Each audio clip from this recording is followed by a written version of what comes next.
Airborne और SF में क्या डिफरेंट है सर? ऐसा कुछ टास्क जो बाकी लोग सोच नहीं सकते। जंग नहीं हुआ होता तो शायद वो साइडलाइन ऑलरेडी हो गए थे। एसएफ का नाम सुनते ही उनकी हालत खराब सर। क्या दोनों की ट्रेनिंग में डिफरेंट है सर? बड़े सारे टाइम तो ये अफीम और उसके नशे में क्या कर रहे होते हैं इनको पता भी नहीं होता। आपको ज़्यादा डेंजर कौन सा लगा कि नॉर्थ ईस्ट मणिपुर या जम्मू कश्मीर सर? जब हम गए थे इनिशियली 60 मिलिटेंट्स तो अटैक डिफेंस आप स्पेशल फोर्सेस वाले को नहीं बोलोगे कि आप जाकर के डिफेंस कर लो। स्पेशल फोर्सेस वाले को तो होता है ट्रेनिंग की मारो और भागो। बलिदान के लिए वॉलंटियर करना मतलब अपने आप को सेक्रीफाइस मान लेना कि भैया मैं तैयार हूँ। दुनिया की बेहतरीन फोर्स में से एक 52 एसएजी, फिर भी वो प्लेन को लेकर गए। किस चीज़ में तालमेल में कमी रह गई एक कमांडर होने के नाते? तो लोग जूते के प्रिंट से बता देते कि यहाँ पे फौज आएगी। ठीक है, हम भी जेल में चले जाएंगे, हमारे को फांसी लगा दी जाएगी। तो पाकिस्तान उसके बाद क्या देख लो यार, इनके एनएचजी भी आ गई थी, उसके बाद भी हम 4 दिन तक घूमते रहे या 6 दिन तक घूमते रहे। हमारे मूव करने के 10 दिन के अंदर ही हमने एक को मार दिया था। कोई बंदा बिना रिजर्वेशन के छुट्टी नहीं जाएगा। अपने जवानों को बताते हैं कि भाई इस हैनी ट्रैप से बचो। कैसे कोई ओपनली मतलब बताते हुए घूम रहे हैं कि भैया इंडिया घुटने पे आ गई है? कैसे? आपका सबसे बड़ा वेपन क्या है? एक बार फिर लक्की बिस अनकट पॉडकास्ट में आज हमारे साथ ऐसे खास मेहमान जिनका नाम सुनते ही देशभक्तों का सीना चौड़ा हो जाता है और दुश्मनों की तो दिल की धड़कनें रुक जाती हैं। इन्होंने भारत की सबसे खतरनाक और पराक्रमी बटालियन 21 पैरा स्पेशल फोर्स और 51 स्पेशल एक्शन ग्रुप को कमांड किया। भारत सरकार ने इनको अदम्य साहस के लिए शौर्य चक्र से नवाजा। और आज का जो पॉडकास्ट होगा वो थोड़ा सा एडवांस होगा, जैसे कि बाकी पॉडकास्ट से अलग। तो आज हमारे पॉडकास्ट में स्वागत है कर्नल कौशल कश्यप सर, शौर्य चक्र। Thank you sir. Thank you so much. तो सर आज मतलब हम शुरू करते हैं कि सबसे पहले क्या है कि बहुत सारे लोगों के मैसेज आए, मेल आए। आज हर बच्चा चाहता है सर वो पैरा एसएफ में जाना। तो क्या डायरेक्ट कोई भी बच्चा पैरा स्पेशल फोर्स के अंदर जा सकता है sir?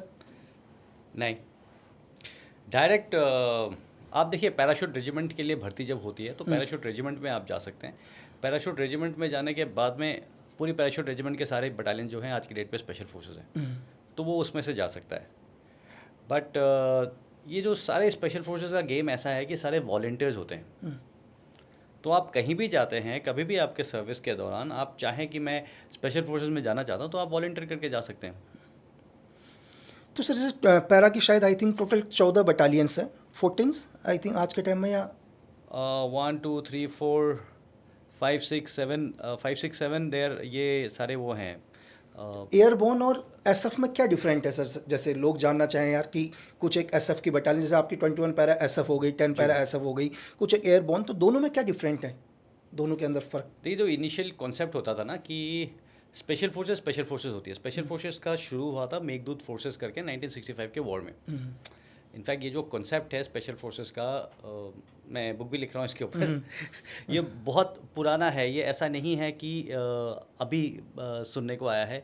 In fact first world war के दौरान ही जर्मन्स ने पहले शुरू किया था इसको। जर्मन्स ने एक स्टॉर्म ट्रूपर्स करके उनके बटालियंस होते थे। वो जब फर्स्ट वर्ल्ड वॉर में अगर आपने फॉलो किया होगा तो जो आपके व्यूअर्स भी देख रहे हैं ना, तो वहाँ पे ट्रेंच वॉरफेयर हो गया था कि स्टेलमेट हो गया था। दोनों साइड में गड्ढे यहाँ इन्होंने खोद लिए, यहाँ से खोद लिए, वो इधर से फायर करते हैं, वो उधर से फायर करते हैं। किसी ने थोड़ा सा कर लिया, किसी ने थोड़ा सा उधर से कर लिया, तो ऐसा चलता था। अब ये जब चलता रहता था तो इन्होंने देखा कि यार कहीं बैटल जा नहीं रहा, कुछ तो अलग से करें। उन्होंने क्या किया, एक कोशिश की कि साइड से कहीं अंदर घुसा करके पीछे से अटैक करना कोशिश करते हैं। तो वहाँ से ये शुरुआत में ये कॉन्सेप्ट शुरू हुआ था। और one of the first battalions, I am forgetting also, मैंने कहीं लिखा हुआ है, रशिया का हो रहा था, रशिया के अगेंस्ट जर्मन्स ने। और उसमें Rommel was a young officer, general Rommel जो हम जानते हैं, फील्ड मार्शल रोमल, हाँ, वो उसमें यंग ऑफिसर था, एकदम यंग लेफ्टिनेंट की कुछ था। और he had gone and he had done one of those initial raids. तो उसके बाद से उनको लगा ये कॉन्सेप्ट बहुत सही है और उनके ये स्टॉर्म ट्रूपर बटालियंस रेज हो गए जहाँ से वो पीछे से जा करके अटैक करते थे। 1942 के आसपास स्पेशल एयर सर्विस रेज हुई ब्रिटिशर्स का। सो ये वाला कॉन्सेप्ट लेते लेते 1965 में हमारे मेघदूत फोर्सेस करके शुरू हुआ था। और मेघदूत फोर्सेस था, लेफ्टिनेंट कर्नल मेघ सिंह थे। इंटरेस्टिंग बात यह है कि लेफ्टिनेंट कर्नल मेक सिंह को 1965 वॉर के जस्ट पहले डिमोट कर दिया था। अच्छा। डिसिप्लिनरी केस में उनको मेजर बना दिया था। अच्छा। ये तो पहली बार सुनने को जी, मिल रहा है सर। हाँ नहीं, ये बिल्कुल। पहले तब तक जंग नहीं हुआ था। बिल्कुल। इनफैक्ट कुछ वॉरियर्स ऐसे होते हैं हाँ। कि इनफैक्ट अपने फील्ड मार्शल मानेकशॉ भी ऐसे ही थे। अगर उस समय जंग नहीं हुआ होता तो शायद वो साइडलाइन ऑलरेडी हो गए थे। अच्छा। उनकी मूवी में भी वो साइडलाइन होकर के उनको स्टाफ कॉलेज में भेज दिया था, शायद वो वहीं पे ख़त्म हो जाते। वो तो अच्छा हुआ कि जंग हो गया। तो 1962 में he was pulled back and he was placed कि जब देख रहे हैं कि भैया गड़बड़ चल रहा है तो उनको ला करके सही जगह बैठाया गया और थिंग्स टुक ए टर्न। तो मैं आपको वहाँ का बता रहा था मेघदूत फोर्सेस करके। तो ये मेघदूत फोर्सेस इकट्ठा किया गया, लेफ्टिनेंट कर्नल मेक सिंह को बताया गया कि भैया, उन्होंने खुद वॉलंटियर किया कि सर मैंने ब्रिटिशर्स के साथ में ऑपरेट कर रखा है, तो आप चाहो तो मैं ऐसे फोर्स रेज करता हूँ। बोला कि जनरल होशियार थे, उन्होंने बोला कि जो करना है करो, आप जहाँ से बंदे चाहिए आप लो, मैं वापस तुम्हें लेफ्टिनेंट कर्नल बना दूंगा। हाँ, तो उनको वीर चक्र से नवाजा गया। और इसमें ना इनके बारे में मैं अलग से भी बताऊंगा। एक उस समय उनके ट्वाइस ही होते थे lieutenant Mohinder Singh, very interesting story. उनके साथ अभी हमने पॉडकास्ट किया है मेघदूत फोर्सेस के, but it is going to be amazing story. तो अच्छा, मैं आपको बता रहा था स्पेशल फोर्सेस का कॉन्सेप्ट के बारे में। तो तब से लेकर के 65 में इन्होंने इतने अंदर जा करके अच्छे रेड्स किए ना कि दुश्मन जो दो कंट्रियाँ लड़ती हैं तो उनके पीछे से जो सपोर्ट आता है, जब ये वो अब सपोर्ट कर देते हैं तो उनका आगे जो लड़ाई कर रहे हैं उसको लगता है मैं पीछे कहाँ जाऊँगा, बिल्कुल फंस गया हो ना। तो वो है कॉन्सेप्ट स्पेशल फोर्सेस का। बड़े वर्सेटाइल और अलग तरह के। आज के डेट पे अगर आप कुछ भी इमेजिन करें कि कैसे लड़ाई होगी, जब लड़ाई होगी वहाँ से उनके रडार स्टेशन हैं वेरी इंपॉर्टेंट, जहाँ से उनके ड्रोन्स फ्लाई करेंगे जो वो कंट्रोल करेंगे, वेरी इंपॉर्टेंट। एमनिशन पॉइंट्स हो सकते हैं, बहुत इंपॉर्टेंट। क्रूशल ब्रिजेस हो सकते हैं, बहुत इंपॉर्टेंट। तो ऐसे चीज़ों को टारगेट करने के लिए जो बहुत आजकल वाइटल है ना, जैसे कि हमारे ऑप सिंदूर में आपने देखा होगा, बिल्कुल सर, एयरफोर्स स्टेशंस वाइटल थे। तो एयरफोर्स स्टेशंस के सामने वो ड्रोन्स भी अटैक नहीं कर पा रहे थे। पाकिस्तान ने कोशिश किया, 200-250 ड्रोन्स मारने के बाद क्या हुआ, नहीं हुआ सर। तो उसको जाकर के ग्राउंड फोर्सेस जाकर के टारगेट कर सकते हैं। सो ये है कॉन्सेप्ट स्पेशल फोर्सेस का। सर जैसे अच्छा सॉरी, हम बात कर रहे थे एयरबोर्न और एसएफ। तो ये होता है कि अहम ऑपरेशन जहाँ पे आप स्पेशल फोर्सेस को ले जा करके डायरेक्ट तरीके से, जी बिल्कुल, छोटा मोटा कुछ मतलब छोटा मोटा एग्जैक्टली नहीं बोलूँगा, बड़े इम्प्लीकेशंस हो सकते हैं। एक और एग्जांपल जो मैं बार बार देता रहता हूँ वो है जब बैटल ऑफ ब्रिटेन चल रहा था, एयरफोर्स सेकेंड वर्ल्ड वॉर के दौरान जर्मनी और ब्रिटेन के। तो जर्मन्स सबसे पहले उन्होंने रडार बनाया। उस समय ब्रिटिशर्स के पास रडार नहीं था, तो जब भी उनके एयरक्राफ्ट यहाँ आते थे ये पहले तैयार रहते थे, इनको पता चल जाता था कि वहाँ से कहाँ, और बार बार हार रहे थे। तो they launched a special forces operation, जहाँ इनका रडार था सस्पेक्ट करके, वहाँ से इनके टेक्नीशियन जाके पुर्जे लेकर के आए, जिसके बेसिस पे ब्रिटिशर्स ने अपना रडार बनाया and finally one the battle. So special forces operation ऐसा होता है। बट अभी आप मानिए जैसे कि नॉर्मैंडी लैंडिंग जो फेमस है, नॉर्मैंडी लैंडिंग में क्या हुआ, दुश्मन के पीछे बड़े सारे ट्रूप्स ड्रॉप करा दिए गए, उन्होंने जाकर के वहाँ से ऑफेंसिव लॉन्च किया। सो वो रोल है एयरबोर्न फोर्सेस का, जो पैराशूट नॉर्मल बटालियंस होती थी, उनका काम है। उनका मेन मकसद होता था कि उनको पैराशूट से कहीं भी आप ड्रॉप करा सकते हैं। ड्रॉप कराने के बाद आप सोचिए, एक ब्रिगेड आपने पीछे ड्रॉप करा दिया, मैं आगे लड़ाई कर रहा हूँ, एक ब्रिगेड पीछे ड्रॉप कर दिया, पीछे बताओ स्पेशल फोर्सेस तो हाँ 6-7 आदमी 8-10 आदमी घूम रहे होंगे, बिल्कुल। ये तो पूरी की पूरी ब्रिगेड है, मैं कहाँ जाऊँगा, बिल्कुल, तो फट जाएगी ना। बिल्कुल सर। तो ये उनका रोल होता था। अब कई सारे जगह पे ऐसा होता था कि हम आगे से ऑफेंसिव लॉन्च कर रहे हैं, पैरा ब्रिगेड या एक बटालियन को पीछे से कर दो, वो वहाँ से अटैक कर देगी। तो उनका अटैक डिफेंस ऐसे काम होते थे। जो अटैक डिफेंस आप स्पेशल फोर्सेस वाले को नहीं बोलोगे कि आप जाकर के डिफेंस कर लो, स्पेशल फोर्सेस वाले को तो होता है ट्रेनिंग की मारो और भागो। सो ये मेन डिफरेंस। सर जैसे पैरा आपके 21 पैरा स्पेशल फोर्स शायद MLI मराठी लाइन इन्फेंट्री से है, तो आप जब पहली बार आप 21 पैरा SF के अंदर गए तो पहली बार क्या लगा सर? क्योंकि शायद जितना है कि नॉर्थ ईस्ट के अंदर मतलब जितने भी इंसर्जेंट ग्रुप का हो या मिलिटेंट्स का हो, SF का नाम सुनते ही उनकी हालत ख़राब सर। तो जब आप पहली बार SF में गए तो कैसा लगा उस टाइम 21 पैरा SF के अंदर? मेरे तो मुंह खुले हुए थे इनको देख देख करके। मैं कहा यार फाइनली पहुंच गया मैं यहाँ पे। क्या है ना कि स्पेशल फोर्सेस का एक एनडीए में जा करके शुरू से आप एक चीज़ में मतलब इतना देख देख करके वहाँ ना, मैं ये कई जगह बताया है कि सूडान ब्लॉक में सारे वो लगे हुए थे, अशोक चक्र, परमवीर चक्र उनका, तो उनके वहाँ पे ना पढ़ पढ़ के आपको लगता है कि आप उसका हिस्सा बन गए हैं।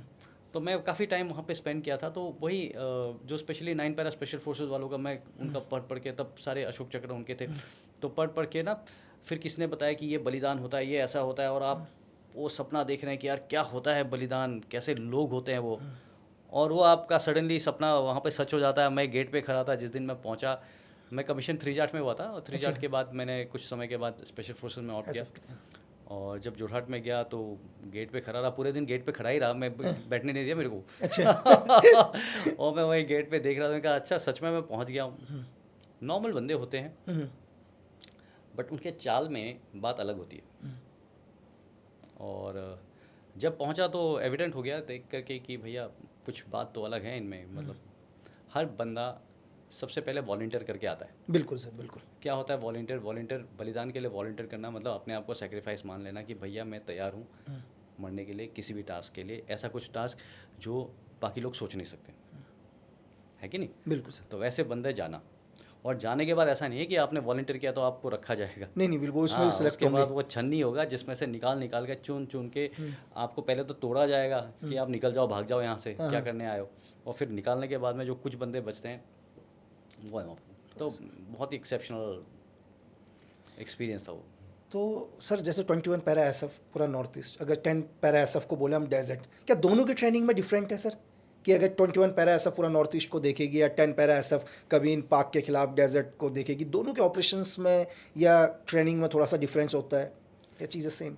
बिल्कुल बिल्कुल, आप ये मानिए ना, देखिए अगर 21 पैरा को जंगल में छोड़ा जाएगा तो मतलब होम ग्राउंड है, आप जंगल के हैं, आप जंगल में बड़े हुए हो, आपको जंगल में कैसे चलना है, कैसे ट्रेल नहीं छोड़ना है, कैसे आप देख करके मेक आउट कर सकते हो कि यहाँ से 2 दिन पहले कौन चला है, कितने दिन पहले आप मिलिटेंट्स को ट्रैक कर रहे हो, हाँ, कि टेलटेल साइंस जो होते हैं देख करके।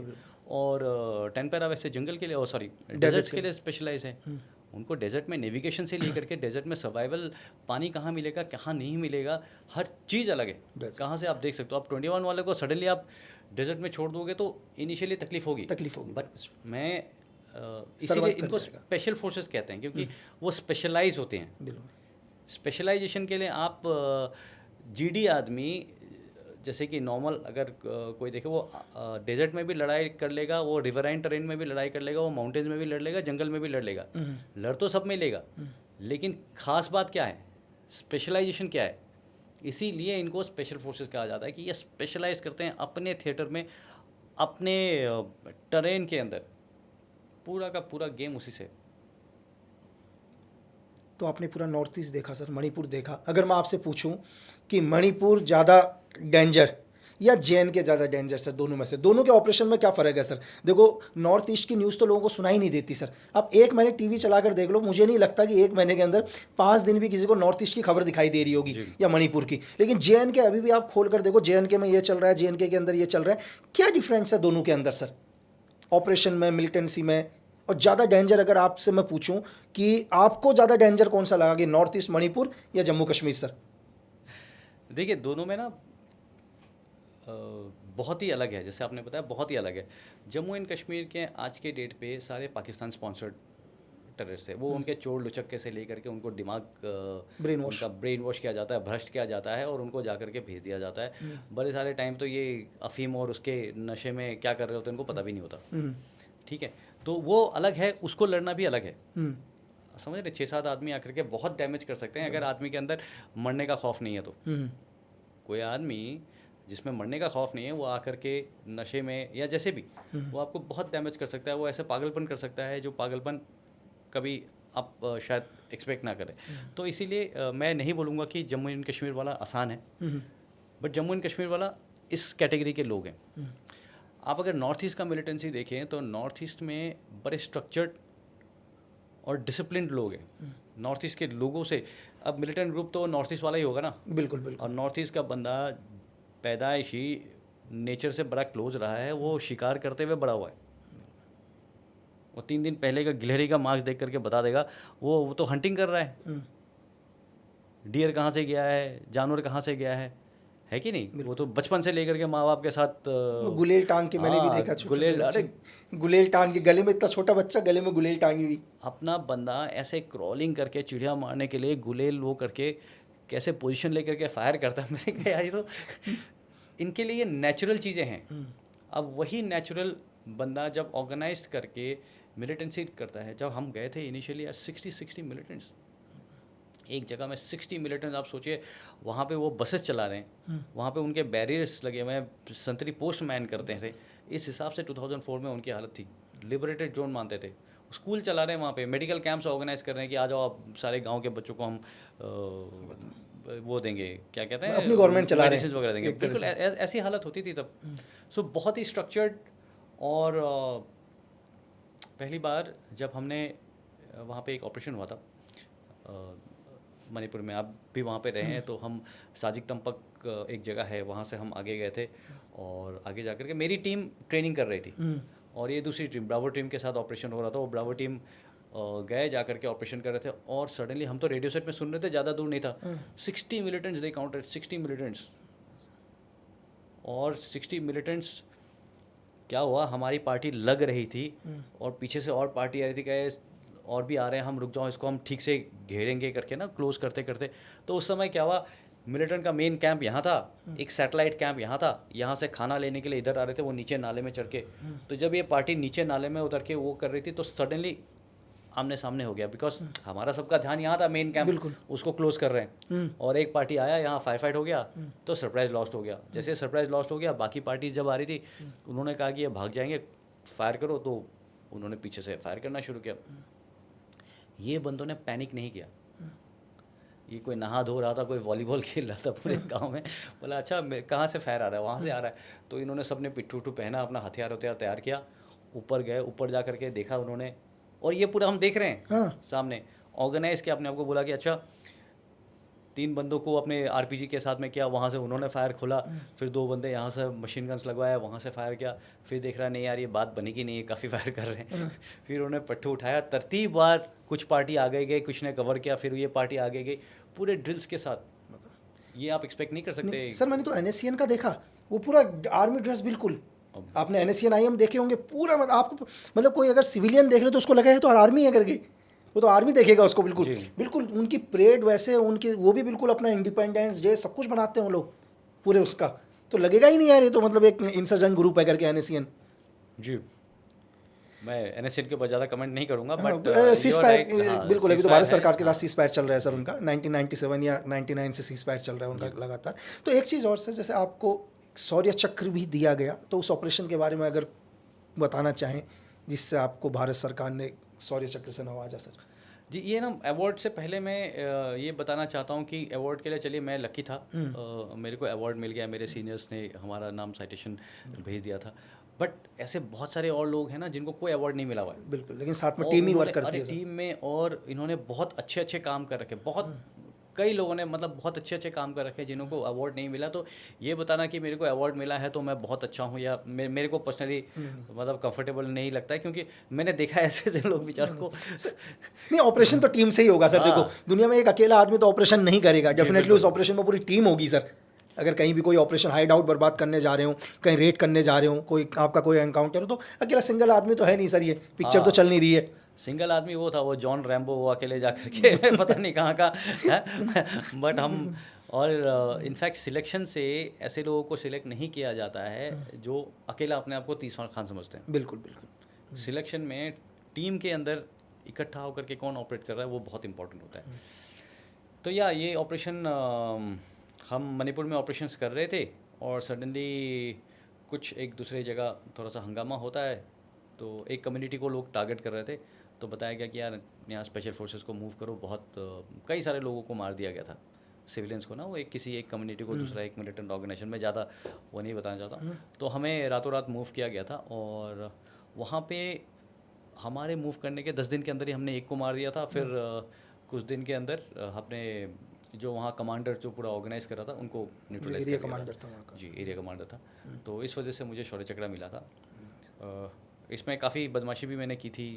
हाँ, मैं क्योंकि आप नए जगह में जाते हो, आपको उसके बारे में पता नहीं है, जो आपको मैप में दिख रहा है वही पता है।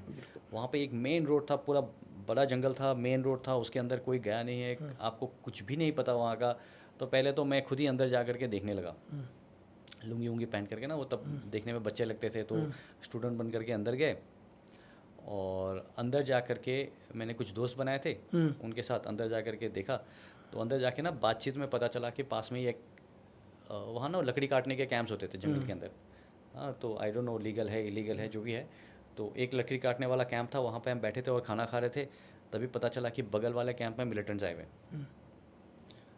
अब जंगल में it can be very disorienting, आपको पता नहीं चलता है कि कौन से डायरेक्शन में क्या है। और आप सोचिए अकेले, अगर मेरे साथ मेरा बड़ी गया था वहाँ तक, बहुत तगड़ा बंदा है, तो आप हथियार तो लेके नहीं गया था, कोई जीपीएस नहीं, कुछ नहीं, समझ रहे। इनफैक्ट जीपीएस लेके गया था मैं, वो जीपीएस उस समय मोबाइल नहीं थे, तो मेरे को जब जीपीएस का फिक्स लेना होता था तो मैं निकाल के ऐसे एक्टिंग करता था कि बहुत बात कर रहा हूँ, किसी में लगा कि हाँ कुछ मोबाइल है इनके पास, सैटेलाइट फ़ोन टाइप। तो या तो जा करके लोकेशन आइडेंटिफाई करने के लिए फिर मैं एक को लेकर के गया, अंदर जा कर के थोड़ा सा देखा कि कहाँ कैसा है, वापस आए, वापस आकर के इमीडिएटली ऑपरेशन लॉन्च किया, तो वहाँ पे एक सक्सेस मिला था। फिर बाद में 1 महीने के अंदर दूसरा ऑपरेशन लॉन्च किया। हमें कुछ ज़्यादा आइडिया नहीं था, बस ये था कि अंदर मिलिटेंट्स आ रहे हैं और वहाँ पे कोई शायद मीटिंग ऑर्गेनाइज है, बस इतना जेनरिक इन्फॉर्मेशन, और कोई वो नहीं। अब ना उस एरिया में क्या हुआ था कि लोग जो मैं पहले शिकारी वाला बात कर रहा था ना, तो वहाँ पे बहुत सारे शिकारी होते थे और वहाँ पे कोई जूता नहीं पहनता था, तो लोग जूते के प्रिंट से बताते थे कि यहाँ पे फौज आई हुई। तो वो छुपाना बहुत मुश्किल था, और वहाँ पे इतनी बारिश की हर जगह, मतलब पानी पानी पानी, तो आप फुटप्रिंट्स बहुत ज़्यादा वो होते थे। तो हमने वहाँ पे बिना जूते के ऑपरेशन करना शुरू किया। पहले हमने कोशिश की कि वो करे, सिविल जूते पहने, बड़ा आपके 7-8 आदमी कहाँ गांव में एक साथ चलता है, देखा आपने कहीं? 1 या 2 आदमी चलता है, 2 या मैक्सिमम 3 आदमी एक साथ। तो यार वो देख करके बता देते थे। इसमें हमने पूरा ऑपरेशन बिना जूते का हमने, हाँ। जबकि एसएफ के सर, एक फौजी आदमी के लिए सबसे नाजुक उसके पैर होते हैं, सबसे नाजुक, हमेशा जूते कभी खुलते ही नहीं है सर। अगर आप देखो तो सबसे मतलब सॉफ्ट पैर ही है, क्योंकि पैर को खोलने का मौका नहीं मिलता। तो इसीलिए हमें टाइम लगा था, 1 महीने के आसपास। हम उस एरिया में पीटी से लेकर के सब कुछ बिना जूते के प्रैक्टिस करते थे, दौड़ते थे, सड़क पे दौड़ते थे, जंगल में घूमते थे। और ऐसे भी हुआ था कि कुछ सीनियर ऑफिसर्स आए और हम बिना जूते के उनको रिसीव कर रहे हैं, और उनका बड़प्पन था कि उन्होंने कभी हमें टोका नहीं। बट या तो ऐसे करके जब हम गए थे तो बिल्कुल सरप्राइज मेंटेन था, किसी को पता नहीं चला क्या हुआ। सर आपने पैरा एसएफ के अंदर 21 पैरा एसएफ को भी कमांड किया, 52 स्पेशल एक्शन ग्रुप को भी कमांड किया सर, अनिश जी को। शायद हिंदुस्तान के अंदर इकलौती ऐसी एक यूनिट बोलूँ आपको, या जो स्काई मार्शल को पूरा कंट्रोल करती है, काउंटर ऑपरेशन भी करती है सर। तो दोनों देखो, वहाँ भी एसएफ के ही हैं सर, ज़्यादातर आपको पैरा एसएफ के ही बहुत 52 के अंदर आते हैं। तो 52 के बारे में थोड़ा सा सर, 52 एसएजी के बारे में। जी, देखिए एनएसजी के अंदर 3 मेजर प्रकार के यूनिट्स हैं। 51 और 52 स्पेशल एक्शन ग्रुप है, जिसमें सारे फौजी होते हैं। बिल्कुल सर, स्पेशल एक्शन ग्रुप, ठीक है। ये अल्टीमेट, ये पूरा पैन इंडिया नेशनल लेवल के फोर्सेस हैं। इसके अलावा आज स्पेशल रेंजर्स ग्रुप होते हैं, एसआरजीज, जो वो करती है, जो वीआईपी प्रोटेक्शन में होती थी, बट आई थिंक आजकल वीआईपी प्रोटेक्शन से हटा दिए। आई डोंट नो एग्जैक्टली आज के डेट पे क्या स्टेट है, बट जी गवर्नमेंट ने अनाउंस किया था कि उनको हटा देंगे करके। तो इसमें सीएपीएफ के लोग आते थे, जैसे असम राइफल से लेकर के पैरामिलिट्री फोर्सेस के सारे आते थे। और इसके अलावा बॉम्बे अटैक के बाद में स्पेशल कंपोजिट ग्रुप्स बनाए गए थे, हब्स बनाए, जो रीजनल हब्स, जैसे कि मुंबई में है, गांधीनगर में है, हैदराबाद में है, चेन्नई में है, कोलकाता में है। तो यहाँ पे एक मिक्स फोर्स होती है, फौज के कुछ एलिमेंट्स होते हैं और सीएपीएफ के कुछ एलिमेंट्स होते हैं। और 51 और 52 ये दोनों पैन इंडिया है। पैन इंडिया मतलब कहीं भी होता है वो रीजनल टास्क फोर्स, तो वहाँ जा कर के इमीडिएटली कर ही लेगी जो उनको करना है। इसके बाद अगर और ज़रूरत पड़ती है कुछ, आज के डेट में ना अगर आप पैटर्न देखें तो पैटर्न बैठ करके ये ISI वाले प्लान कर रहे हैं, और इन्होंने अगर करना है तो इनको जब पता है तो ये एक टारगेट तो करेंगे नहीं।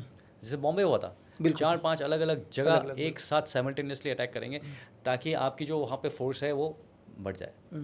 तो इसमें है कि इमीडिएटली जाकर के जो कंटेन करना है वो हर स्टेट गवर्नमेंट के अपने पुलिस फोर्सेस भी हैं, वो जाकर के वहाँ पे इमीडिएटली जाकर के कंटेन और ऑपरेशन शुरू कर देगी, बिकॉज वो एनर्जी हैं, they are all train for it and they are as good.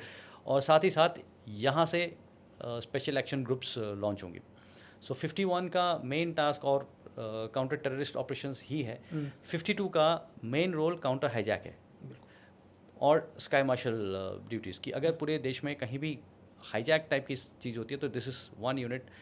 अब मैं एग्जैक्टली ये नहीं बोलूँगा कि कैसे ऑपरेट करती है, कहाँ कहाँ इसके डिटैचमेंट्स होती हैं और कहाँ कहाँ से एज अ सिक्योरिटी रीजन कैसे जा करके कहीं से भी ऑपरेशन कर सकती है, किस टाइम फ्रेम के अंदर ऑपरेशन कर सकती है।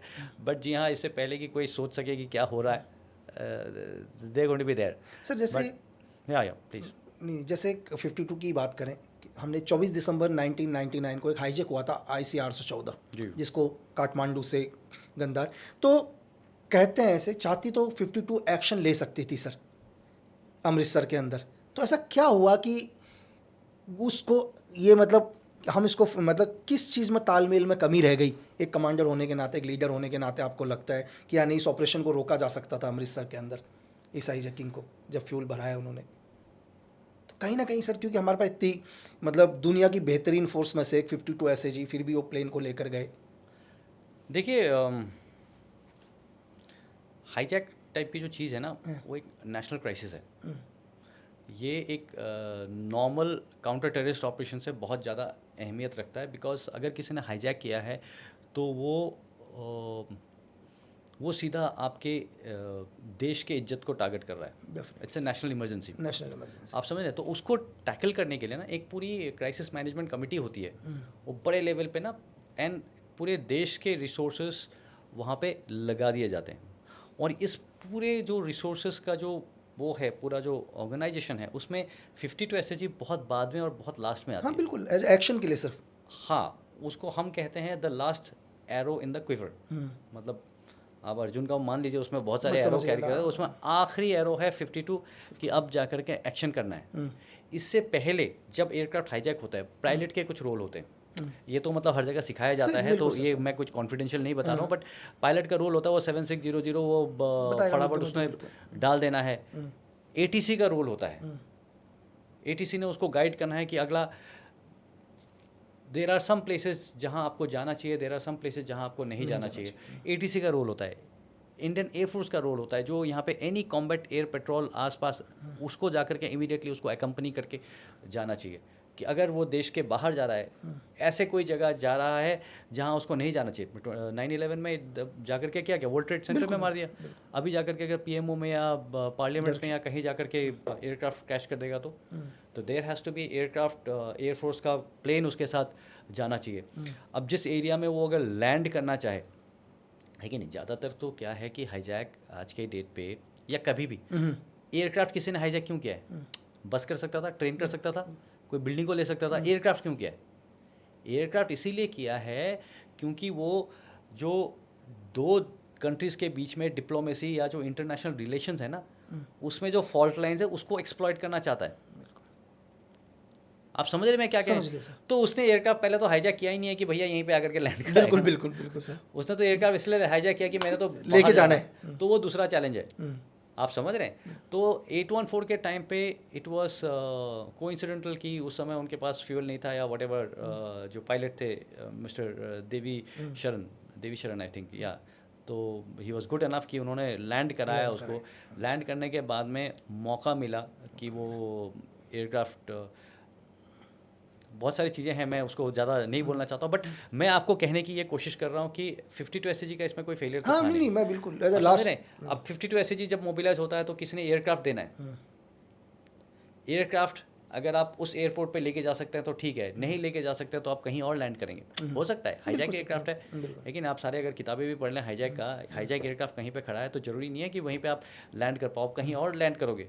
अगर आप कहीं और लैंड करोगे तो आपको किसी ने हेलीकॉप्टर्स देने पड़ेंगे, किसी ने आपको गाड़ियाँ देनी पड़ेंगी। कौन देगा वहाँ पे ग्राउंड पे? किस टाइम फ्रेम में देगा आपको? कैसी वाली गाड़ियाँ देगा? कैसे वाले हेलीकॉप्टर्स देंगे? फिर वो हेलीकॉप्टर आकर के कहाँ आपको खेत में, खलियान में कहाँ छोड़ेगा? वहाँ पे किसी ने आपको एक्टिवेट करना है, वहाँ पे आपको किसी ने गाड़ी देनी है। तो ये जो पूरा महकमा है ना, मतलब बताना था यार ये फेल हो गया, वो फेल हो गया, बताना बहुत आसान है, but at a national level ये सारी चीज़ें होती रहती हैं, प्रैक्टिस भी होती रहती हैं हर जगह। हर साल पता नहीं कितने ज़्यादा जगह जाकर के एक्सरसाइजेस चलती हैं और ये प्लान होती रहती हैं। तो यस, शायद हम बेहतर इसको हैंडल कर सकते थे, बट होता है कुछ चीज़ें आपको समय समय पे सिखाने के लिए होती हैं कि उससे आपके ड्रिल्स इम्प्रूव होते हैं। एंड वो वाला अगर हुआ था तो रनवे अगर 3 किलोमीटर का है, वो एयरक्राफ्ट बीच में खड़ा था, उन्होंने स्विच ऑफ नहीं किया था वो इंजन, घूम रहा था और फिर सडनली जब उनको लगा कि वो फ्यूल टैंकर आ रहा है उसको रास्ता रोक देगा, तो इट टेक्स ऑफ, वहाँ से वो टेक ऑफ करता है बीच से जा कर के। तो काफ़ी रिस्की प्रोपोजिशन था। सर, NSG को लास्ट लाइन ऑफ डिफेंस भी बोलते हैं। जब भी आप लोग ऑपरेशंस में जाते हैं तो क्या लगता है सर, क्योंकि लास्ट लाइन ऑफ डिफेंस कुछ है ही नहीं इसके पीछे, तो कितना प्रेशर होता है? अगर मैं बोलूँ यार भाई तुम ही मेरा ब्रह्मास्त्र हो, अगर तुम नहीं चले तो पीछे कुछ है ही नहीं, उस टाइम में कितना प्रेशर उस टीम के ऊपर सर, किसी भी ऑपरेशन के लिए? क्योंकि बाद में तो कुछ है ही नहीं ना सर, देश ने क्या बोलते हैं, तुम तो लास्ट लाइन ऑफ डिफेंस हो भाई, तुम्हारे बाद तो कुछ है ही नहीं सर। तो कितना प्रेशर रहता होगा एक ऑपरेशन को करते समय सर? जैसे बहुत सारे ऑपरेशन करे एसएफ ने या NSG ने, मैं गिनूंगा तो शायद टाइम ही ख़त्म हो जाएगा, तो एक चीज़ के लिए उस प्रेशर कितना होगा सर उस टाइम? देखिए, बहुत सही बोल रहे हैं आप। स्पेशल फोर्सेस के ऑपरेशन तो अलग होते हैं, बिल्कुल। वो तो जा करके करके वापस आते हैं, किसी को पता नहीं किसी चलता। को। बट NSG के ऑपरेशन ऐसा होता है कि आपका पूरा नेशनल मीडिया से लेकर के उस दौरान और सारे टीवीज़ में और कुछ चल ही नहीं रहा होगा, कुछ नहीं चल रहा होगा सर, बिल्कुल। सिर्फ आप ही का चल रहा होगा, आप ही का बार बार दिखाया जा रहा होगा कि कैसे NSG हेलीकॉप्टर से लैंड कर रही है। अब क्या है ना कि NSG में मैं जब गया था तो आई वॉज लकी कि मैं ग्रुप कमांडर के रोल पे गया था। बिल्कुल ग्रुप कमांडर मतलब पूरी बटालियन का मैं रिस्पॉन्सिबल हूँ। बिल्कुल। तो इसमें ना मेरा या जो भी ग्रुप कमांडर है वहाँ पे उसका रोल ये होता है कि जो भी प्रेशर है मेरी तक है, मेरे नीचे बंदों के ऊपर वो प्रेशर नहीं जाना चाहिए, है कि नहीं? बिल्कुल सर। बट मैं समझ सकता हूँ आपकी बात कि क्या है ना, उस समय सारे नेशनल मीडिया और पूरे इंटरनेशनल मीडिया हर कोई आपको देख रहा है, हर किसी ने टाइमर ऑन करके रखा हुआ है कि कितने घंटे के बाद आप न्यूट्रलाइज कर रहे हैं मिलिटेंट। तो न्यूट्रलाइज हो ही जाएगा, बिल्कुल सर। 2 दिन में हो जाएगा, 3 दिन में हो जाएगा, 4 दिन में हो जाएगा, उसने कहाँ जाना है। बट कितने देर में हो जाएगा उसको फिर कैसे बाकी इंटरनेशनल, इन ऑल लाइकलीहुड आज के डेट पे सब पाकिस्तान ने कर रखा है, तो पाकिस्तान उसके बाद कि यार देख लो यार इनके NSG भी आ गई थी, उसके बाद भी हम 4 दिन तक घूमते रहे या 6 दिन तक घूमते रहे, उसमें है फेलियर। बिल्कुल सर, है कि नहीं? हाँ, वही उसी प्रेशर की मैं बात कर रहा हूँ। बट अगर एज द ग्रुप कमांडर या as a anybody in the hierarchy, अगर मैं उस प्रेशर को अपने बंदों के ऊपर दूं तो फिर गलतियां करेंगे हम। ये प्रेशर हमने कब देना है? ये प्रेशर हमने ट्रेनिंग में देना है।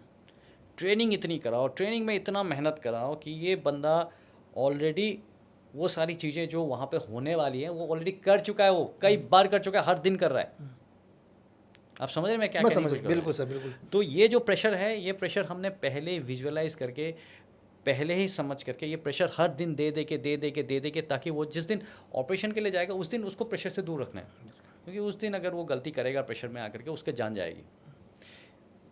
सबसे काउंटर टेररिस्ट ऑपरेशन बहुत डिफिकल्ट होते हैं, मतलब लगता है लोगों को बाहर से कि यार क्यों नहीं कर पा रहे यार वो बिल्डिंग आप सोचिए, साढ़े 800 रूम कैसे क्लियर करोगे? एक एक रूम आपको क्लियर करना है और हर कमरे में दरवाजे के अंदर कोई ना कोई है, सिविलियन भी और मिलिटेंट भी हो सकता है। बिल्कुल, और हर दरवाज़ा लॉक है। आप होटल का अगर आप देखें दरवाज़ा, आप कमरे से बाहर निकले आपने उसको रोका नहीं, ठक से लॉक है वो, है कि नहीं? बिल्कुल सर। हर कमरे का आप लॉक ऑन करते हैं आवाज़ करता है।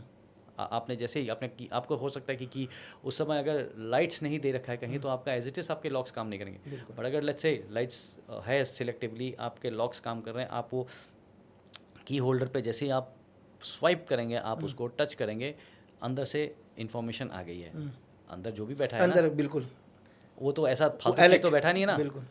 वो AK-47 लेकर के वहाँ से ट्रेनिंग करके इन ऑल लाइकलीहुड रेकी भी पहले भी 3 दिन पहले आकर के होटल में रह करके जा चुका है, कमरे उसने देख रखे हैं, मैं ये ना यहाँ से व्यू अच्छा है मैं यहाँ से देखूंगा, वहाँ से व्यू अच्छा है मैं वहाँ पे बैठूंगा, सारा प्लानिंग करके गया हुआ है। बिल्कुल। और जिस दिन आप एंटर कर रहे हैं 850 रूम, हर रूम के अंदर you have to expect somebody is going to be there, it is going to take time.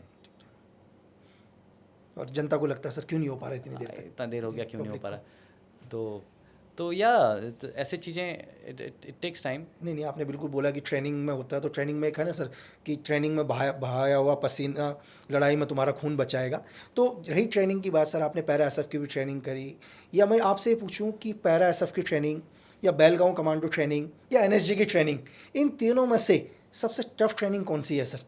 अगर किसी एक सोल्जर को बोला जाए कि यार बेलगांव कमांडो करके आना है, पैरा एसएफ करना है, एनएसजी करना है। देखिए सबका बहुत अलग अलग वो है, एंड कौन सा ज़्यादा टफ है बोलना सही नहीं है एक्चुअली। वो होता है कि किसी को डिरोगेटरी नहीं, मतलब हाँ, किसी को ये बस अच्छा थोड़ी है, सी ये मुश्किल खराब ज़्यादा। है, हाँ। आपको कोई और अच्छा लग जाएगा, आपको हो सकता है कि शाहरुख खान अच्छा लग जाए, मुझे सलमान खान अच्छा लग जाए, है कि नहीं? नहीं, बिल्कुल बिल्कुल। तो ट्रेनिंग का कोई ऐसे पैरामीटर नहीं है, तो ये बोलना गलत है। तीनों स्पेशलाइज ट्रेनिंग है। जो कमांडो स्कूल बेलगांव ने, वो 40 डेज़ का एनी डे वो लोअर प्रायोरिटी में है, क्योंकि वहाँ का मकसद कुछ और होता है। बिल्कुल। वहाँ का मकसद, बहुत सारे लोग वहाँ पे हर कोर्स में आ रहे हैं और उनको अपने कमांडो बनाने के लिए वो कर रहे हैं, और उसके बाद जाकर के वो हमेशा ज़रूरी नहीं है कि कमांडो ऑपरेशन करेगा। बिल्कुल बिल्कुल बिल्कुल। वो तो सबके लिए, सबके लिए। उसमें जो भी इन्फेंट्री में ऑफिसर्स जाते हैं, everybody goes for that course. और जो ये जा रहे हैं उनमें से हर किसी ने जाकर के कमांडो ऑपरेशन नहीं करना है। बिल्कुल सबको पता होना है कि कमांडो ऑपरेशन में ऐसा है। वो कोर्स बहुत अच्छा है इस सेंस में है कि जब सबके लिए, कि भैया आपका बॉडी कितना सस्टेन कर सकता है, वो आपको दिखाता है कि आप सोच नहीं सकते कि आप क्या क्या कर सकते हैं। वो कोर्स में जाने के बाद आपको लगता है अच्छा यार ऐसे भी कुछ कर दिया आपने, मतलब ऐसे भी कर सकते हैं, फिर तो ये भी हो सकता है। आप समझ रहे हैं? सो दैट वो आपकी वो उस नज़रिया से आपके आँख नाक कान खोल देता है। बट एनएसजी में, और एनएसजी में भी क्या है, एनएसजी में आप 3 साल के लिए जा रहे हैं। एक जवान वहाँ पे 3 साल के लिए जाता है, ऑफिसर्स वहाँ पे 2 साल के लिए जाते हैं, है कि नहीं? बिल्कुल सर। और ये 2 और 3 साल के लिए किसी का जाना, तो कैसे लोग उस पर जाते हैं जो कमांडो बनना चाहते हैं, है कि नहीं? बट अब जिंदगी भर कमांडो नहीं बनना है। नहीं बिल्कुल, हाँ, ये तो है। मुझे 3 साल कमांडो का एक्सपीरियंस लेकर के ना, बिल्कुल मैं मतलब हाँ मैं चाहता हूँ कमांडो बनना, बट ऐसा भी नहीं चाहता कि यार मैं जिंदगी भर के लिए बनूं, कि मैं उसी में चले जाऊँ। मैं करना चाहता हूँ। बिल्कुल। तो उस टाइप के लोग जाते हैं, तो उनके लिए वैसा टाइप का सिलेक्शन होता है। स्पेशल फोर्सेस में कौन जाता है? वो जुनूनी की मैंने तो भैया यही करना है, यही करना है, यही रहना है, पूरा ज़िंदगी अब न्योछावर है इसी के ऊपर। मैंने इसमें जाना है, और मैं 2 साल 3 साल 4 साल के लिए नहीं, हमेशा के लिए, जब तक मैं सर्विस करूँगा, मैं इसी लाइन में रहना चाहूँगा। और वो पूरे दौरान मेरे को जो भी बोला जाएगा मैं करूँगा, और हर बार मैं ऐसा ही काम करूँगा जो काम लोग सोचेंगे नहीं कि ऐसा कुछ हो सकता है। फिज़िकल फिटनेस ये नहीं कि मैं 4 साल के लिए फ़िज़िकल फिटनेस मेरे को मेंटेन करना है या मैंने ऐसे कुछ करना है। मैं कि भैया मेरे को लाइफ का तरीका होना है, मैं हमेशा फ़िज़िकल फिट रखूँगा अपने आप को, ताकि ये ना हो कि किसी ऑपरेशन में बुढ़ा होने वाला हूँ और पिट्ठू उठा करके कि साहब आपसे तो चला नहीं जा रहा है कि नहीं? हर बार अब घर वाले तब ऐसे कहते थे कि यार हम तो ऐसे पूछते भी नहीं तू कहाँ है, क्योंकि जब कहीं हंगामा हो रहा है, कहीं कोई प्रॉब्लम हो रही है, पता है कि तू वहाँ पे क्या हुआ है, वहीं कहीं पे है।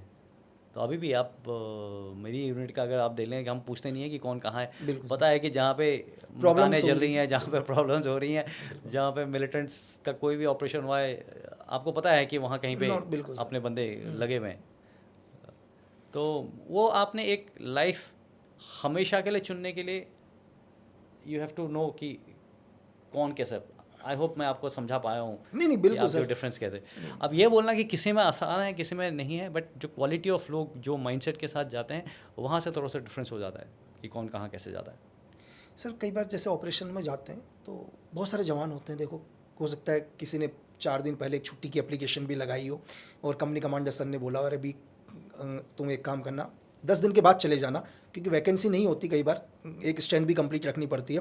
और सपोज़ करो कि उसी टाइम एक ऑपरेशन जाना हो, रात के टाइम पर एक जवान ने बेचारे ने छुट्टी लगा रखी है, तो उस टाइम कैसे उनको मोटिवेट किया जाता है सर? एक लीडर होने के नाते आप कैसे मोटिवेट करोगे एक कंपनी? अगर सपोज़ करो आप उस टाइम एक कमांडिंग ऑफिसर नहीं, एक CO साहब नहीं हो और आप भी उस ऑपरेशन में जा रहे हो, आपको पता है आपके जवान ने 4 दिन पहले छुट्टी भी लगाई थी, छुट्टी तो उसको जा नहीं पाया किसी भी कारणवश क्योंकि वैकेंसी नहीं है इस टाइम, लेकिन फिर कैसे मोटिवेट करते हैं उस टाइम? आपने ना ये बहुत अच्छा सवाल पूछा है, बहुत अच्छा सवाल पूछा है। और ऐसी चीज़ें कुछ लोग बहुत इसका हवा बना देते हैं, तो मैं आपको सही बताता हूँ। मेरे यूनिट में तो ऐसे कभी प्रॉब्लम नहीं आई, क्योंकि जवान के छुट्टी के लिए स्पेशली एज ऑफिसर्स हमें बहुत ज़्यादा उसमें दिमाग लगाना नहीं है। हमारे यूनिट में और हर अच्छे यूनिट में होता है, अगर कहीं हो रहा है तो ये बहुत गलत हो रहा है और बहुत कम जगह ही हो रहा है अगर ऐसा कुछ गलत भी हो रहा है। बिल्कुल। आपका सेट वैकेंसी है, ठीक है, एज ए ऑफिसर मेरे को ज़्यादा नहीं कि पर्सनली कि इसको छुट्टी जाना, अरे 90 दिन सबको छुट्टी दे रखा है ना, बिल्कुल। है कि नहीं। कोई बंदा बिना रिजर्वेशन के छुट्टी नहीं जाएगा, सीओ साहब का हुक्म है। अब आपने, मैं जब पहले सीओ से लेकर के मुझे याद है कि कोई बंदा बिना रिजर्वेशन के छुट्टी नहीं जाएगा, क्योंकि रिजर्वेशन आपको 2 महीने पहले रिजर्वेशन कराना पड़ेगा, तभी तो आपको रिजर्वेशन है। तो प्लान्ड तरीके से वो छुट्टी जाएगा, प्लान्ड तरीके से वो छुट्टी से वापस आएगा। अब कहीं अगर गलत हो रहा है तो मैं उसके ऊपर ज़्यादा टिप्पणी नहीं करना चाहूँगा, वो गलत है। अभी आपका लेट्स से, मैं एग्जैक्ट नंबर्स नहीं बताना चाहता हूँ, एक इन्फेंट्री प्लाटून सबको पता है कि 30 आदमी है। अब 30 आदमी में अगर आपके 30 आदमी हैं तो हर ने अगर 90 दिन छुट्टी काटना है तो हर 20 आदमी आपके पास अवेलेबल होते हैं, 10 आदमी आपके कभी भी छुट्टी पे रहेंगे, और भी है ना। बिल्कुल सर। तो आप अपनी सारी प्लानिंग 15 आदमी के ऊपर कीजिए कि 10 छुट्टी गए और 5 में से कोई कोर्स जाएगा, कोई कुछ जाएगा। मेरे पास अवेलेबल कितने हैं? 15। आपके पास हमेशा ग्राउंड पे वो 15 आदमी ही होना चाहिए, और आपकी सारी प्लानिंग कि मेरे पास 15 आदमी ही है निकालने के लिए, मेरे को रोड ओपनिंग पार्टी करना, मेरे को कुछ करना। अगर आप समझ रहे हैं मैं क्या, आपके पास अवेलेबल इतने हैं, बिल्कुल। आप बाकी के ऊपर प्लानिंग मत कीजिए ना कि आप किसी को सारे छुट्टी करने वाले तो फालतू चीज़ बास्केटबॉल मैच के लिए कर देते हैं, बट वो सब मैं उस पर नहीं करना चाहूँगा। थैंकफुली मेरी यूनिट तभी शायद इतनी अच्छी यूनिट है कि वहाँ पे कभी ऐसा हुआ नहीं है। बट यही है कि चीज़ें प्लान के तरीके से होता है, आपको पता है बंदा वापस आ रहा है, बंदा जा रहा है, जो आ रहा है उसकी थोड़ी सी अलग काउंसलिंग होती है, उसको रेंज पे जा करके फटाफट वेपन निकाल करके ट्रेनिंग करना होता है। बहुत सारे लोग तो जब नीचे से कभी आ रहे होते हैं, उनको पता होता है कि ऑपरेशन जाने वाले हैं, वो तो और जल्दी आ जाते हैं, प्राइवेट गाड़ी लेकर के आ जाते हैं कि अरे वो ऑपरेशन में मेरे को जा करके मिलना है। ऐसे होते हैं लोग जुनूनी। सर आजकल बहुत सारा ISI ने आजकल क्या कर दिया है, MSS बाकी एजेंसीज़ ने टारगेट करना शुरू कर दिया, चाहे स्पेशल फोर्स हो, आर्मी के जवानों को टारगेट करना। बहुत हनी ट्रैप बहुत चल रहा है सर। एक जैसे आप सीओ साहब रहे तो सैनिक सम्मेलन आपका ही, सीओ साहब हर महीने में एक सैनिक सम्मेलन होता है जहाँ सबको बैठना ही है ना सर। तो क्या मतलब कैसे आप अपने जवानों को बताते हैं कि भाई इस हनी ट्रैप से बचो? क्योंकि आजकल सर देखो, एक लड़का है जो बिल्कुल 20 साल की उम्र में, 22 साल की उम्र में SF में आ रखा है, तो डेफिनेटली कहीं ना, मैंने आपको क्या बोला कि टारगेट करते हैं, ISI वगैरह पूरा का पूरा टारगेट करते हैं। तो ऐसे कैसे समझाना उनको कि इस हनी ट्रैप से तुम्हें निकलना है भाई, ये तुम्हारे लिए हनी ट्रैप है? बिल्कुल, ये काफ़ी मैं शायद कहीं बता भी चुका हूँ ये कि सबसे पहले तो ISI वालों को ही बताना चाहूँगा कि यार टाइम वेस्ट मत करो। बहुत ज़्यादा कुछ इससे आता नहीं है। अगर आपने फोकस करना है, वो भी ऐसे ही है ना, हमारे ऐसी हैं, वो अननेसेसरी चीज़ों में बहुत ज़्यादा टाइम वेस्ट करते हैं, तो उससे आपको बहुत ज़्यादा कुछ खबर ऐसे भी मिलने वाला नहीं है। बट बहुत रेलिवेंट है कि अगर किसी यूनिट के अंदर आपका बंदा है और वो आपके अंदर की खबर दे रहा है, देश काल मोबिलाइज हो जाता है, कौन कहाँ से एग्जैक्टली कैसे जा रहा है। आज आपके पास अगर मोबाइल है, आपने कुछ बताना ही नहीं है किसी को, आपने बस ये एक लिंक एक्सेप्ट करना है जिससे आपके वहाँ पे ऑलरेडी ट्रोजन एम्बेडेड है और आप कहीं भी जा रहे हो, आपका लोकेशन शेयर हो रहा है। आप समझ रहे हैं मैं क्या पता नहीं कुछ, वो पूरी आपको पता है कि ये इस यूनिट से है और वो यूनिट कहाँ एग्जैक्टली जा रहा है, पूरे देश में आपका पता चलता रहेगा। तो ये बहुत ही रेलेवेंट पॉइंट है। मैं अपना क्लियर होता था कि हर सैनिक सम्मेलन में ये बताया जाता था कि श्रीमान अगर कोई ज़्यादा इंटरेस्ट दिखाता है, स्पेशली जब मैं 52 में था, क्योंकि आपको एनर्जी में और स्पेशली 52 के होने के बड़ी सारे ऐसे जगह एक्सेस थी बिल्कुल जो बाकी लोगों को नहीं होता है। बिल्कुल। तो तब मुझे काफ़ी डर था कि करेंगे। तो यार हर सैनिक सम्मेलन में ये बताता कि श्रीमान अगर आपको लगता है कि कोई लेडी बहुत ज़्यादा क्लोज होने की कोशिश करे, शीशे के सामने जाओ और अपना चेहरा देखो। अपने आप पता चल जाएगा कि तुम क्या हो और तुम्हारे ऊपर इतना इंटरेस्ट क्यों ले रही है कोई। नहीं बिल्कुल सर। तो ये बहुत सारे देख भी रहे होंगे, बहुत सारे आर्मी के जो जवान हैं वो भी देखते हैं सर, आपका भी पॉडकास्ट बहुत देखते हैं, बहुत मेल आते हैं सर। अभी क्या है, पाकिस्तान ने आपने देखा सर, वहाँ के एक फील्ड मार्शल साहब को 2 बारी बुला दिया यूएस के दौरे पर, वो भी 2-3 महीने के अंदर सर। और मुझे सर थोड़ा सा भी मैं कंफ्यूज था कि पाकिस्तान ने वैसे कोई जंग नहीं जीती है, ना तो वॉर हुआ हमारा, हम वॉर तो नहीं कहेंगे, एक सर्जिकल स्ट्राइक। तो ऐसा क्या लगा होगा पाकिस्तान को भी सर कि उन्हें एक जनरल से फील्ड मार्शल बना देना चाहिए, क्योंकि वॉर तो हुआ नहीं सर। तो ऐसा कोई आसिम मुनीर जनरल ने, ऐसा कोई, तो मुझे नहीं लग रहा कि ऐसा कोई बहुत बड़ा कारनामा कर दिया हो पाकिस्तान के लिए कि उन्हें फील्ड मार्शल की उपाधि दी जाए सर। ये इनफैक्ट हमारे पास भी बिल्कुल सरप्राइज हो गए थे हम जब हमें पता चला कि एक फील्ड मार्शल बना हारने दिया के सर। लिए जंग किसी को फील्ड मार्शल बनाया जाता है। हाँ। बट आप देखिए,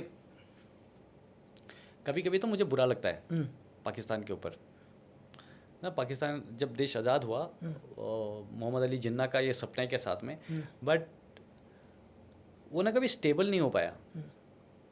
किसी भी कंट्री को अभी हम किसी को भी गाली दें, कुछ भी करें, बाद में ना बहुत आसान होता है। बट इंडिया उस हिसाब से काफ़ी फॉर्चुनेट रही है, इनिशियल लीडरशिप हमें ठीक ठाक मिल गया था कि आज हम ना एक नया कंट्री, आप सोचिए कल आपको अगर बोला जाए घर शिफ्ट करने के लिए लोग पागल हो जाते हैं, बिल्कुल है कि नहीं। पूरा का पूरा कंट्री बनाना है आपने, जुडिशियल से लेकर के, एग्जीक्यूटिव से लेकर के, पुलिस सिस्टम से लेकर के, टैक्सेशन से लेकर के, बंदों का कोई हिसाब नहीं कितने बंदे हैं। आप समझ रहे हैं पूरा देश चलाना कितना मुश्किल है। बट हमें जो इनिशियल वाला पार्ट है ना जवाहरलाल नेहरू के अंदर, हमें स्टेबिलिटी मिली है। पाकिस्तान को वो स्टेबिलिटी मिली नहीं है, उसके वजह से आज भी वो ना डेवलपमेंट कर नहीं पाया है। तो अगर coming back to this point of field marshal, Pakistan की पॉलिटिक्स आज किससे जूझ रही है? वहाँ की आर्मी सर।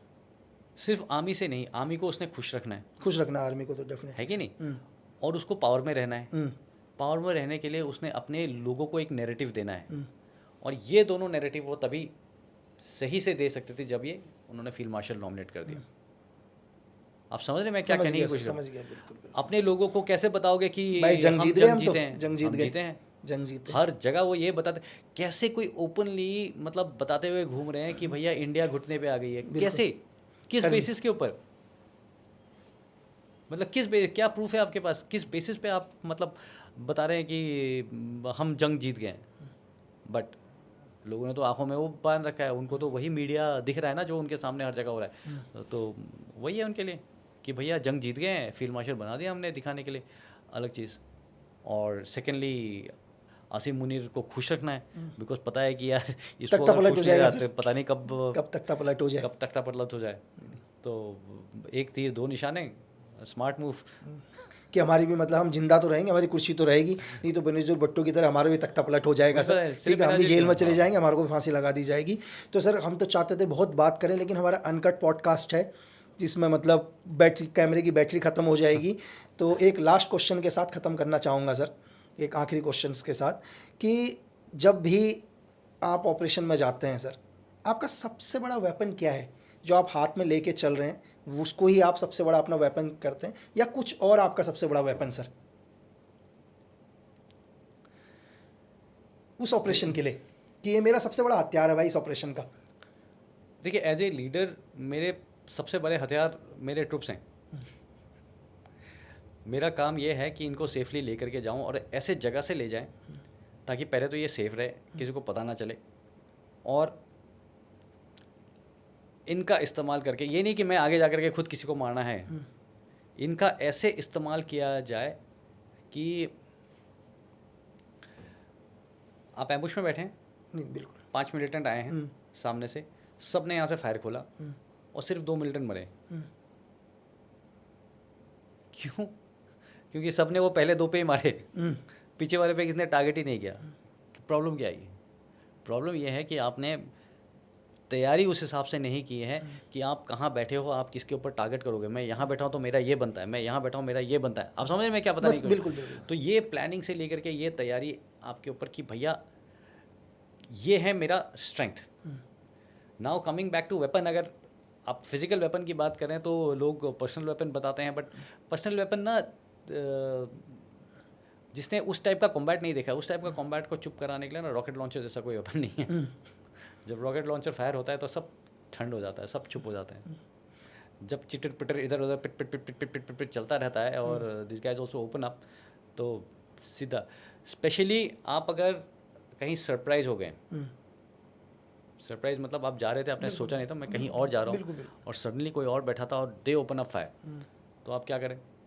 तो इसलिए सबसे बेस्ट ऑफ द गाइज आप अपने सपोर्ट वेपन में बैठाते हैं, सबसे डिपेंडेबल बंदा।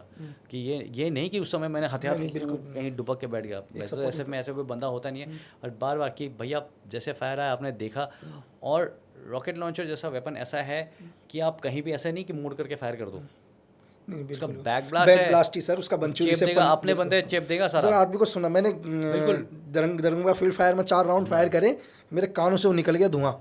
जितना RL2 को दिक्कत नहीं, जितनी RL1 को दिक्कत नहीं होती उतनी RL2 को दिक्कत होती है सर। बिल्कुल 15 मीटर 45 डिग्री में तो हाथी तक को खत्म कर देगा वो।